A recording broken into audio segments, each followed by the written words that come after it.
नमस्कार दोस्तों, मैं अमन तिवारी और आप सबका स्वागत करते हैं द क्लासरूम शिक्षा पे।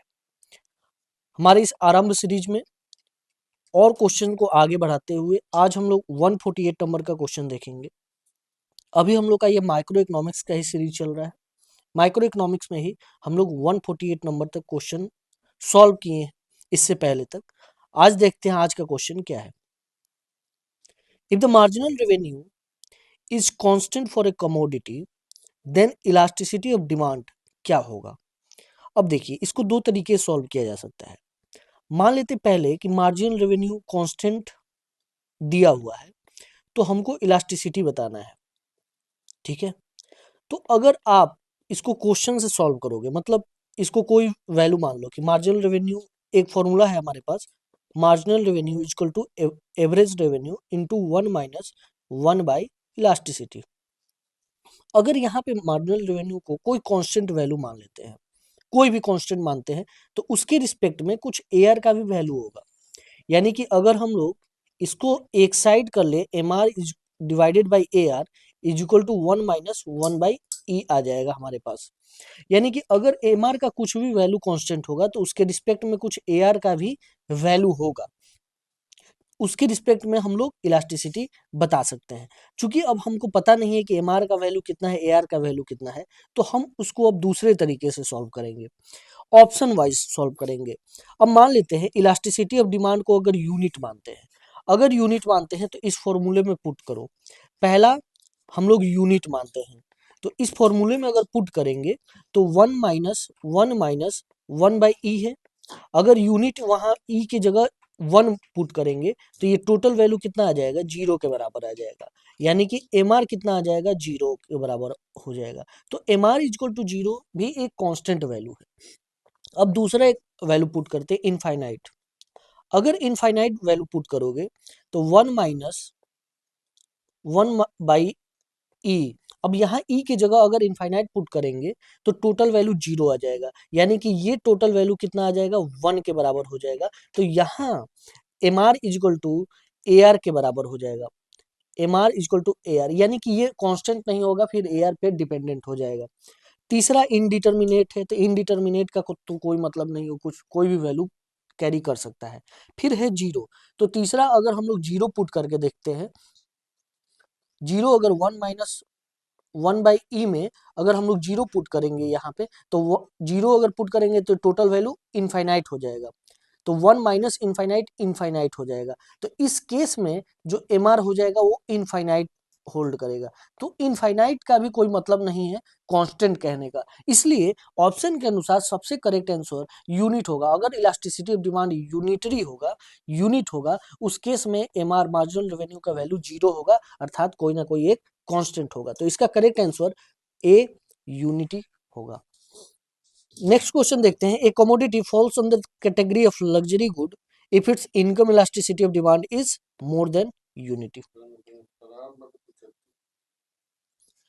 If the price of a commodity is 20 and the elasticity of demand is 2.5, then marginal revenue of producer क्या होगा। तो हमारे पास फॉर्मूला है इसके लिए, M R is equal to A R into 1 - 1 by E. तो हमारे पास प्राइस ऑफ द कमोडिटी दिया है, प्राइस मतलब ए आर दिया हुआ है, एम आर हमको निकालना है, ए आर दिया हुआ है 20, 1 - 1 बाई 2.5। अब इसी को सॉल्व कर लेते हैं हम लोग। M R is equal to 20, 1 - 1 1 - 1 by, अगर ये 25 हो जाएगा, ये पॉइंट हटेगा तो ये ऊपर चला जाएगा, 0 10 हो जाएगा।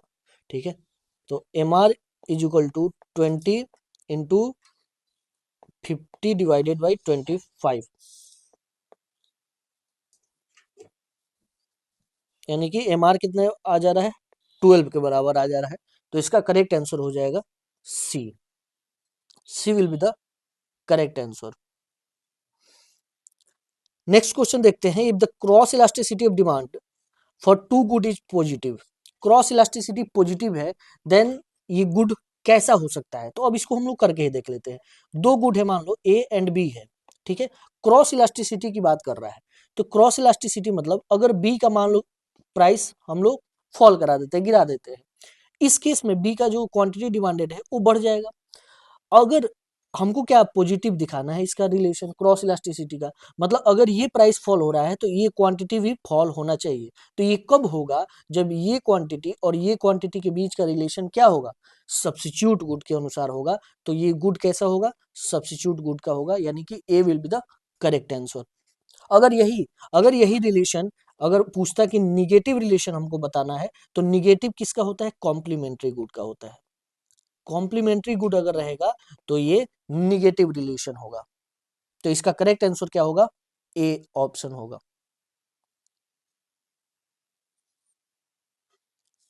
For inferior good the income elasticity of demand is negative. क्योंकि निगेटिव क्यों होता है, क्योंकि इनकम बढ़ता है, क्वांटिटी डिमांडेड क्या हो जाता है, घटता है, तो इसका रिलेशन क्या होता है, निगेटिव होता है, इसलिए इसका करेक्ट आंसर बी हो जाएगा। नेक्स्ट क्वेश्चन अगर देखें, इलास्टिसिटी ऑफ सप्लाई किस चीज को रेफर करता है, तो ये करता है change in supply due to price of the commodities itself, मतलब खुद के प्राइस के रिस्पेक्ट में जो सप्लाई का चेंज होता है उसी को हम लोग इलास्टिसिटी ऑफ सप्लाई कहते हैं। नेक्स्ट क्वेश्चन अगर देखें, the demand curve for food grain, ये क्या होता है, जनरली इनइलास्टिक होता है। क्यों इनइलास्टिक क्यों होता है, क्योंकि आप चाहे प्राइस को कितना भी बढ़ाओ या घटाओ, फूड आइटम क्या होता है, लगभग लगभग स्टेबल होता है। उसका डिमांड, फूड आइटम का डिमांड लगभग लगभग स्टेबल होता है, इसीलिए इसको इनइलास्टिक माना जाता है। तो इसका करेक्ट आंसर बी होगा। Cross elasticity of demand between to substitute good, अभी अभी सॉल्व किए। सब्स्टिट्यूट गुड का क्रॉस इलास्टिसिटी ऑफ डिमांड क्या होता है, तो क्योंकि इस केस में पॉजिटिव होता है, टू सब्स्टिट्यूट गुड का पॉजिटिव, और इसको हम लोग बोल सकते हैं अगर पॉजिटिव है हाई होगा, हाई या वेरी है। आप इसको अगर इसी ऑप्शन में से टिक करना है तो हम लोग इसको बी ऑप्शन टिक करेंगे, वेरी हाई। क्यों, क्योंकि सब्स्टिट्यूट गुड है, ए और बी अगर सब्स्टिट्यूट गुड है तो बी का अगर थोड़ा सा भी प्राइस कम हुआ, अगर इसका लोग सारे के सारे जो ए कमोडिटी को यूज कर रहे थे वो सभी लोग अब किस पे शिफ्ट हो जाएंगे, बी कमोडिटी पे शिफ्ट हो जाएंगे, क्योंकि दोनों गुड क्या है, सब्स्टिट्यूट गुड है। इसीलिए इस केस में जो क्रॉस इलास्टिसिटी ऑफ डिमांड होता है वो वेरी हाई हो सकता है। तो 155 का correct answer B. On a linear demand curve that intersect both axis को इंटरसेक्ट करने वाला लीनियर डिमांड कर्व कैसा होगा, ऐसा होगा, ठीक है, ए बी। ये प्राइस है, ये क्वांटिटी है। The value of elasticity of demand eight the mid point पे इसका इलास्टिसिटी ऑफ डिमांड कितना होता है, 1 के बराबर हो जाता है, यानी कि C will be the correct answer. Negative income elasticity of demand means that when income fall, the quantity of demand commodity purchased increases. Income fall करेगा तो क्वांटिटी ऑफ कमोडिटी जो हम लोग परचेज करेंगे वो इंक्रीज कर देगा, इसी का मतलब है negative income elasticity of demand.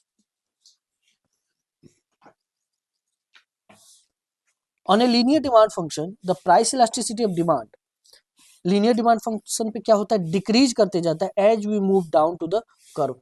कैसे डिक्रीज करता है, ये देखिए, ये अगर हम लोग एक डिमांड कर्व बनाते हैं तो इसमें क्या होता है, यहाँ पे E ग्रेटर देन 1 होता है, मिड पॉइंट पे E इक्वल टू 1 होता है, और नीचे क्या होता है, E लेस देन 1 होता है। तो इसलिए हम लोग बोलते हैं कि जैसे जैसे आप नीचे जाओगे डिमांड कर्व में इलास्टिसिटी डिक्रीज करते जाता है। तो इसका करेक्ट आंसर बी हो जाएगा।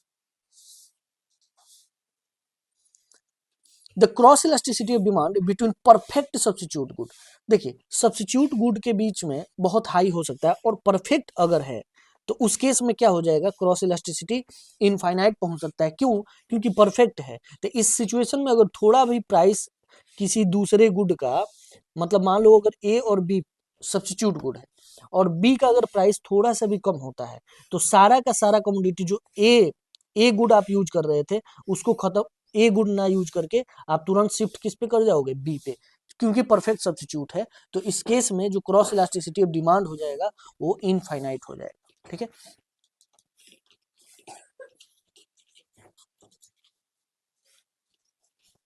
If the elasticity of demand for a commodity is less than unity, अगर लेस देन यूनिटी है तो a fall in the price will result in the quantity purchase changing by a proportion, that is अगर less than unity है तो जो fall in price होगा तो quantity क्या होना चाहिए, कंजम्पशन इसका बढ़ जाना चाहिए, लेकिन ये भी क्वांटिटी कंजम्पशन क्या होगा, less than the changing price होगा, तो A will be the correct answer. Positive elasticity of demand in relation to a commodity means positive elasticity of demand. Positive elasticity पहले बात समझो, क्योंकि यहाँ इलास्टिसिटी ऑफ डिमांड कह रहा है ना, तो इलास्टिसिटी ऑफ डिमांड मतलब प्राइस के रिस्पेक्ट में। तो प्राइस के रिस्पेक्ट में अगर कोई भी चेंज होता है तो उसको हम लोग क्या बोलते हैं, वो मूवमेंट अलोंग द कर्व होगा। मूवमेंट अलोंग द कर्व को हम लोग क्या बोलते हैं, एक्सटेंशन बोलेंगे या कॉन्ट्रैक्शन बोलेंगे। ठीक है, तो एक्सटेंशन या कॉन्ट्रैक्शन का केस होता है। अब बोल रहा है पॉजिटिव इलास्टिसिटी ऑफ डिमांड है, तो पॉजिटिव यानी कि डिमांड बढ़ा है, क्वांटिटी डिमांडेड बढ़ा है, तो इस केस में क्या ऑप्शन होगा, एक्सटेंशन का ऑप्शन होगा, तो D will be the correct answer. At a point on a straight line, elasticity of demand is elasticity is equal to lower segment divided by upper segment. तो B will be the correct answer. If the price of a scooter decrease by 10% and demand increase by 30%, the elasticity of demand will be same. elasticity का formula क्या होता है, proportionate change in quantity divided bye proportionate change in price. अगर इसको percentage में लिखोगे तो ऊपर नीचे 100 से मल्टीप्लाई कर दो, तो ऊपर का परसेंटेज कितना है, डिमांड इंक्रीज कर रहा है 30% और प्राइस डिक्रीज कर रहा है 10%। तो इसको जब हम लोग करेंगे तो 3 वैल्यू आएगा, इलास्टिसिटी 3 आ रहा है, मतलब इलास्टिसिटी ऑफ डिमांड हमारा क्या है, इलास्टिक है। क्या है, इलास्टिक है, यानी कि B will be the correct answer. Marginal revenue becomes zero when elasticity of demand. Marginal revenue किस केस में जीरो होता है, तो हमारे पास जो फॉर्मूला है M R equal to A R 1-1/e, ये अगर हम लोग जीरो कर देंगे तो ये टोटल टर्म क्या हो जाएगा, ये भी ए आर इधर आएगा, ये भी जीरो हो जाएगा, और हमारे पास बचेगा 1/1-1/e। तो 1-1/e is equal to zero, यानी कि 1 - e यहाँ माइनस में है और ये 1 इधर जाके माइनस में हो जाएगा -1, ये से e इज इक्वल टू क्या हो जाएगा 1, यानी कि इलास्टिसिटी अगर यूनिटी होगा तो उस केस में मार्जिनल रेवेन्यू का वैल्यू जीरो हो जाएगा, यानी कि B will be the correct answer. Unitary elastic of demand means क्या होता है, इक्वल टू 1। ठीक है, B.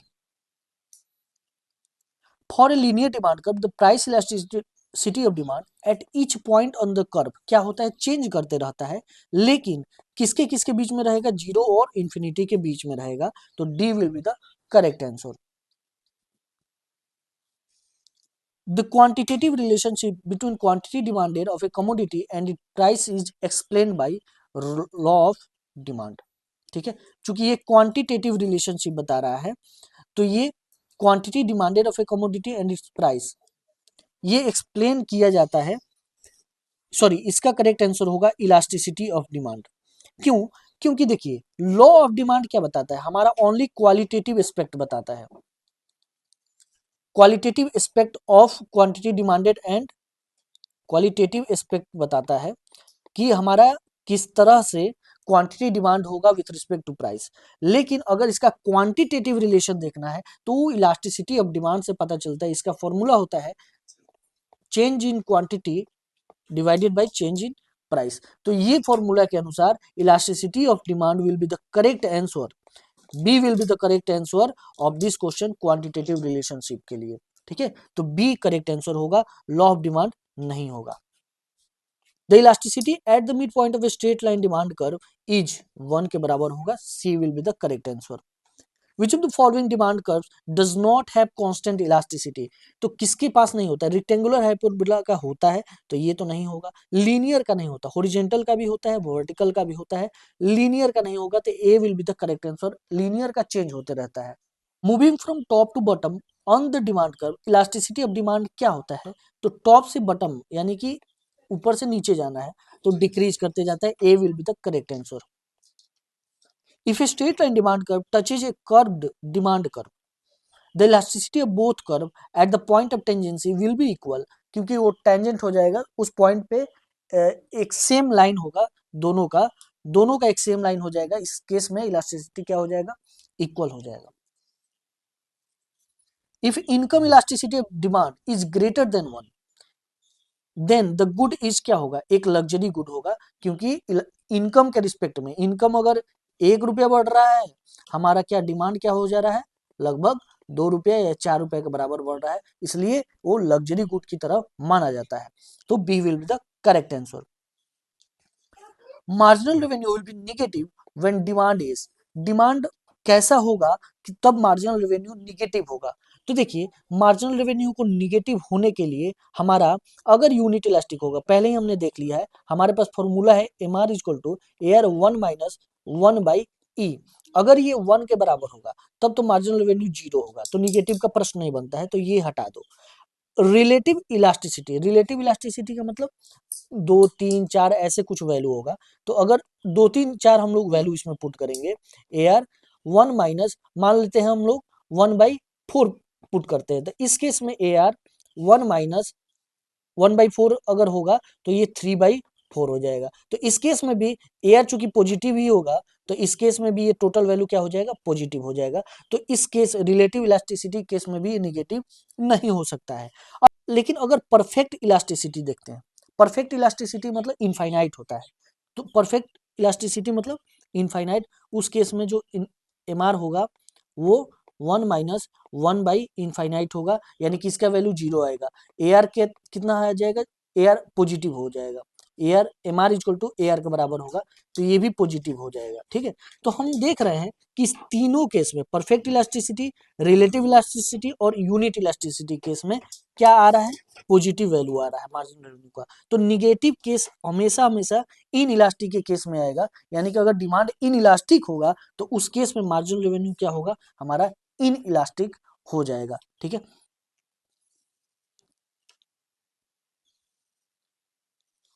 a demand function x is equal to k by p is given where k is constant, its elasticity of demand is always equal to 1। ये function जो है x is equal to k by p, इसको जब हम लोग solve करेंगे px is equal to k आएगा, px into p into x is equal to k। तो ये रेक्टेंगुलर हाइपरबोला का फंक्शन है, तो इस केस में हमेशा इलास्टिसिटी 1 के बराबर होता है।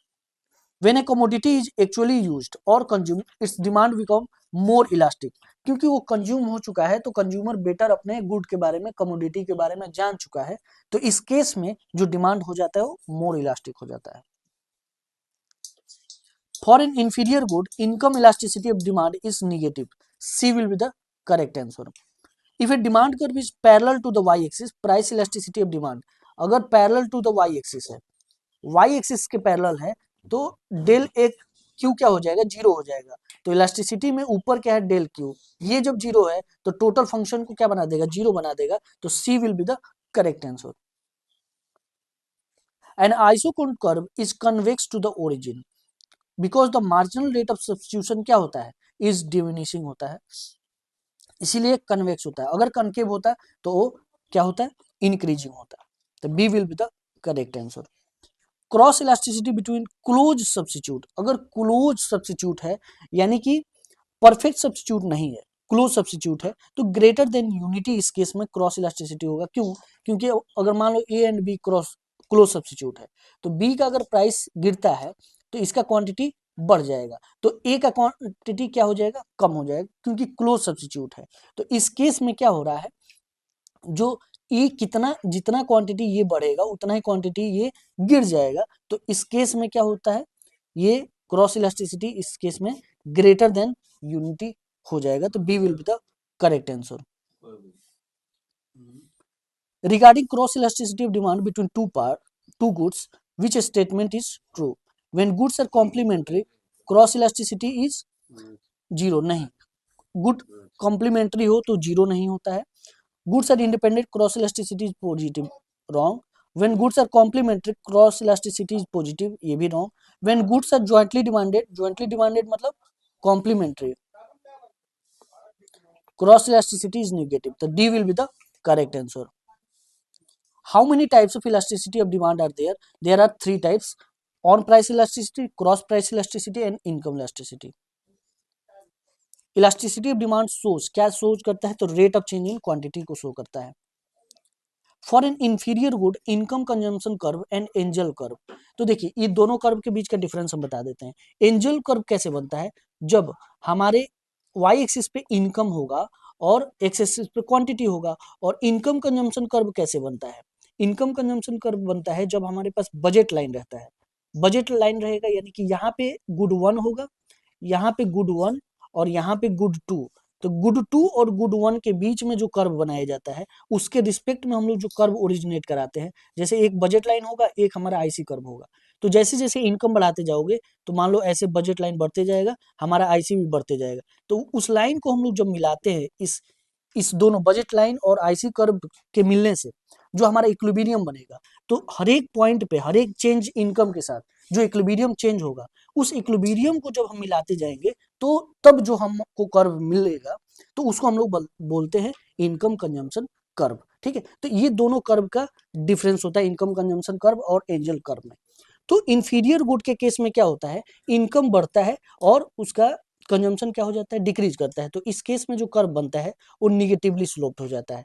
तो एंजल कर्व तो निगेटिवली होगा। सेम उसी तरह इंफीरियर गुड केस में जो इनकम कंजम्पशन कर्व होता है वो भी बैकवर्ड बेंडिंग हो जाता है, यानी निगेटिवली स्लोप्ड होता है। तो इस केस में दोनों जो होगा वो निगेटिवली स्लोप्ड ही होगा। तो B will be the correct answer. Arrange the following concept of consumer behaviour in chronological order. तो सबसे पहले तो लॉ ऑफ डिमांड आता है, तो एक नंबर पे ये होगा, फिर law of diminishing marginal utility दूसरा, फिर इंडिफरेंस कर्व एनालिसिस तीसरा और चौथा। तो इसका correct answer A B A D C, D will be the correct answer. Which law is called Gossen's second law. तो गॉसेंस का सेकेंड लॉ क्या है, law of equimarginal utility है। और इसी का जो पहला लॉ है वो कहता है marginal utility of x divided by P x, ये कांस्टेंट होगा, लेमडा के बराबर होगा, या लेमडा क्या होगा, वो मार्जिनल यूटिलिटी ऑफ मनी के बराबर होगा। तो ये इसका पहला लॉ कहता है। तो इसका करेक्ट आंसर बी हो जाएगा। Total utility is maximum when marginal utility क्या हो जाएगा, मार्जिनल यूटिलिटी इज जीरो। जब मार्जिनल यूटिलिटी जीरो होता है उस केस में टोटल यूटिलिटी मैक्सिमम हो जाता है। एक consumer will be equilibrium when mu x divided by P X is equal to M U Y. अगर आप टू गुड यूज कर रहे हैं तो M U X by P X M U Y by P Y के बराबर होगा, उस केस में इक्विलिब्रियम होता है कंज्यूमर का। The famous diamond water paradox is explained by marginal utility. जितने भी मार्जिनलिस्ट थे वही इस पैराडॉक्स को मार्जिनल थ्योरी के साथ एक्सप्लेन किए थे कि डायमंड भले इसका यूटिलिटी बहुत लो है, टोटल यूटिलिटी, टोटल इसको अगर हम लोग टोटल कहें, टोटल यूटिलिटी इसका बहुत लो है, लेकिन चूंकि ये बहुत स्कार्स है, बहुत कम है, तो इस केस में इसका मार्जिनल यूटिलिटी ज्यादा हो जाता है, इसीलिए इसका प्राइस ज्यादा होता है। लेकिन वही अगर वाटर की हम लोग बात करते हैं, तो वाटर का टोटल यूटिलिटी बहुत ज्यादा है, लेकिन ये चूंकि बहुत ज्यादा है, इसका क्वांटिटी हमारे पास बहुत ज्यादा है वाटर, तो इस केस में इसका मार्जिनल यूटिलिटी क्या हो जाता है, लो हो जाता है, इसीलिए इसका प्राइस लो हो जाता है। ठीक है, तो इसीलिए मार्जिनलिस्ट क्या कहते हैं कि जो जो भी प्राइस होगा वो मार्जिनल यूटिलिटी से तय होगा, ना कि टोटल यूटिलिटी से। इसीलिए इसका करेक्ट आंसर बी हो जाएगा। Which of the following theory is known as the third root of logical theory of demand. तो इस third root reveal preference theory जो कि सैमुअल्सन के द्वारा दिया गया था, इसको माना जाता है।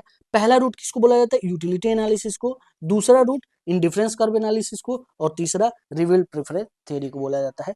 तो इसी के साथ आज का हम लोग क्लास समाप्त करते हैं, फिर मिलते हैं हम लोग नेक्स्ट क्लास में कुछ नए मजेदार क्वेश्चन के साथ। Thank you very much.